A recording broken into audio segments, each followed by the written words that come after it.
കേരളീയർക്ക് ഒരുപാട് പ്രിയപ്പെട്ട പരമ്പരയാണ് ഏഷ്യാനെറ്റിൽ സംപ്രേഷണം ചെയ്തുവരുന്ന മൗനരാഗം എന്ന പരമ്പര.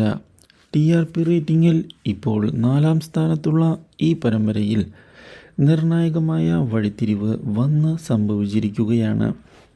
കാര്യങ്ങൾ പുതിയൊരു വഴിത്തിരിവിലേക്കാണ് പോകുന്നത് എന്നുള്ള കാര്യം അറിഞ്ഞതിനെ തുടർന്ന് പ്രേക്ഷകരും വളരെയധികം സന്തോഷിച്ചിരിക്കുകയാണ്. ഷാരിക്കും സരയുവിനും ലഭിക്കേണ്ട തിരിച്ചടി തന്നെയാണ് ലഭിച്ചിരിക്കുന്നത് എന്നുള്ള കാര്യമാണ് പ്രേക്ഷകർ ഇപ്പോൾ പറഞ്ഞിരിക്കുന്നത്. സത്യങ്ങളെല്ലാം അറിഞ്ഞതിനെ തുടർന്ന് നമ്മുടെ ഷാരി മാനസികമായി തകർന്നു പോവുകയും ഇതേ തുടർന്ന് രാഹുലിനെ ചെന്ന് കണ്ട് കാര്യങ്ങൾ സംസാരിക്കുകയും ചെയ്യുന്നു.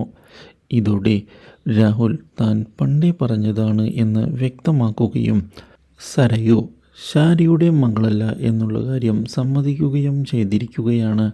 ഇതോടെ കാര്യങ്ങൾ മനസ്സിലാക്കിയ നമ്മുടെ ഷാരി ഇതേ തുടർന്ന് സരയുവിൻ്റെ അമ്മയെ ചെന്ന് കണ്ട് ക്ഷമ ചോദിക്കാൻ തയ്യാറാവുകയാണ്. താൻ കാര്യങ്ങൾ അറിയാതെയാണ് ഉപദ്രവിച്ചത് എന്നുള്ള കാര്യവും പറഞ്ഞുകൊണ്ട് പൊട്ടിക്കരയുകയാണ് ഷാരി.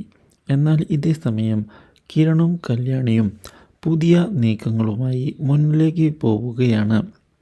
മനുവിൻ്റെ ചതി അവസാനിപ്പിക്കണം എന്നുള്ള തീരുമാനത്തിൽ അവർ എത്തിച്ചേരുകയും ചെയ്യുന്നു. Do like, share and subscribe.